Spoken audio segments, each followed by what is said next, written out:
چلیے وقت میں پیچھے چلتے ہیں۔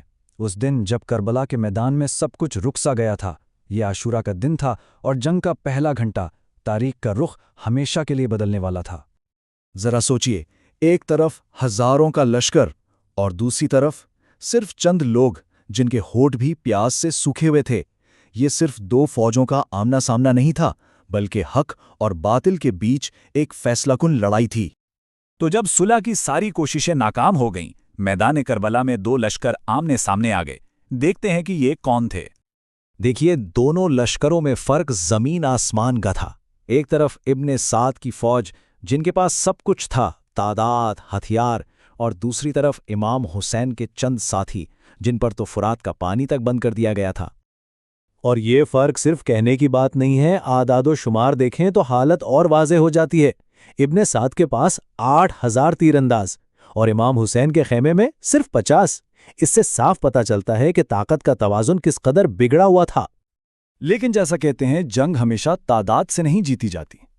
امام حسین کی صداقت کا یہ اثر تھا کہ عین موقع پر ابن سعد کا ایک کمانڈر حر بن یزید اپنے ضمیر کی آواز سن کر لشکر حسین میں آ ملا، اور پھر وہ لمحہ آ ہی گیا جس نے سب کچھ بدل دیا۔ جنگ کا آغاز کوئی اتفاق نہیں تھا، بلکہ ایک سوچی سمجھی چال تھی۔ ابن سعد نے اس کی ذمہ داری خود اپنے سر لی۔ اس نے اپنے بیٹے سے تیر کمان منگوائی، نشانہ سیدھا امام حسین کے خیمے کی طرف کیا اور اپنی پوری فوج کو گواہ بناتے ہوئے وہ پہلا تیر چلا دیا۔ اور تیر چلاتے ہوئے وہ زور سے چلایا، اے کوفہ والو، گواہ رہنا کہ پہلا تیر میں نے چلایا ہے۔ یہ ایک اعلان تھا، ایک ایسا اعلان جس میں کوئی شبہ نہیں تھا کہ جنگ کس نے شروع کی۔ لیکن حسینی لشکر سے اس کا جواب بھی فوراً آیا، ایک ایسی غرضدار آواز جس نے ابن سعد کے غرور کو پاش پاش کر دیا۔ ہاں، ہم گواہ ہیں کہ تو ہی سب سے پہلے جہنم میں جانے والا ہے۔ اس پہلے تیر کے ساتھ ہی کربلا کا منظر پوری طرح بدل گیا۔ اب یہ صرف ایک میدان نہیں تھا، بلکہ ایک خوفناک حقیقت تھی۔ حسینی خیمے سے یہ بے خوف جواب سن کر ابن سعد جیسے آگ ببولا ہو گیا۔ اس نے غصے میں اپنے 8,000 تیر اندازوں کو حکم دیا کہ حسینی خیمے پر تیروں کی بارش کر دو۔ اور اس حکم کے بعد سچ میں آسمان کالا ہو گیا۔ ہزاروں تیر ایک ساتھ چلے تو ایسا لگا جیسے موت کی بارش ہو رہی ہو۔ اس حملے میں امام حسین کے کئی وفادار ساتھی زخمی ہو گئے۔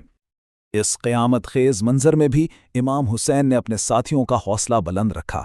انہوں نے فرمایا، ثابت قدم رہو، یہ تیر موت کا پیغام ہے اور شہادت ہی تو ہماری منزل ہے۔ جب تیروں کی وہ بارش تھمی تو اب باری تھی حسینی شیروں کی، اور انہوں نے جو جوابی حملہ کیا وہ تاریخ میں ہمیشہ یاد رکھا جائے گا۔ امام حسین کے جانثار دشمن پر بالکل ویسے ٹوٹ پڑے جیسے بھوکے شیر بھیڑیوں کے جھنڈ پر حملہ کرتے ہیں۔ انہوں نے یزیدی فوج کی صفیں درہم برہم کر کے رکھ دیں، اور ہر ایک سپاہی شجاعت کی مثال تھا۔ حضرت عباس کی تلوار میں حیدر کرار کی شان نظر آ رہی تھی۔ علی اکبر میدان میں بجلی کی طرح چمک رہے تھے۔ حضرت قاسم دشمنوں کی صفوں کو چیرتے جا رہے تھے، اور زہیر اور حبیب ابن مظاہر تو جیسے فولاد کے دو پہاڑ بن کر دشمن کے سامنے ڈٹے ہوئے تھے۔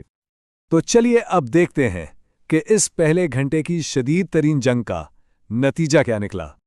عاشورہ کی صبح جب سورج نکلا، ماحول میں ایک تناؤ تھا۔ پھر صبح کے وقت ابن سعد کا وہ پہلا تیر چلا اور جنگ شروع ہو گئی۔ اور آگے بڑھ کے دیکھیں تو صرف ایک گھنٹے کے اندر کربلا کا میدان ایک خون ریز جنگ کا میدان بن چکا تھا۔ صرف ایک گھنٹے کی اس لڑائی کا اثر دونوں طرف ہوا۔ ابن سعد کی فوج کے کئی سپاہی مارے گئے، لیکن اس کے ساتھ ہی امام حسین کے لشکر سے بھی کچھ بہترین اور وفادار ساتھیوں نے جام شہادت نوش کیا۔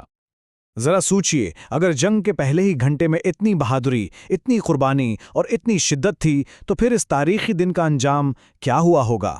یہ ایک ایسا سوال ہے جو آج بھی ہمیں سوچنے پر مجبور کرتا ہے۔